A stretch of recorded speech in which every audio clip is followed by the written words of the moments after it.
I think the concern about trade is expanded.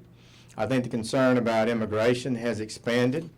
And the American people, as Newt Gingrich said not too long ago, are in revolt.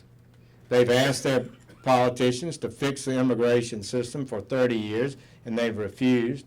They've expressed concern for 30 years over trade, and the politicians have refused to respond. Now, I've supported trade. I voted the last big trade agreement was the Korean agreement. They're our good friends. We got some really good friends in the Pacific. We have good security relations with South Korea. They've invested a lot in America.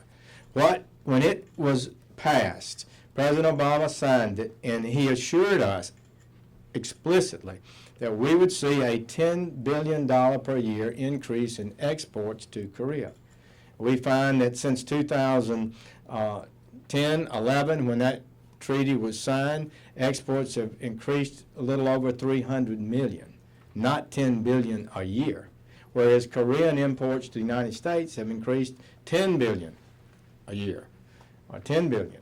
And so the result of that is that the trade deficit with Korea is now 280% higher than it was when the agreement was signed.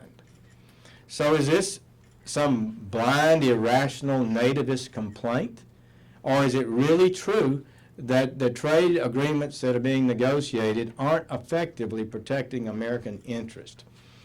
As one of my smart, brilliant Alabama friends said, they say this is populism, but it's nothing wrong with populism if it's honest populism. And I think it's honest that the American working person is getting hammered by these trade deals, and somebody needs to speak up for them.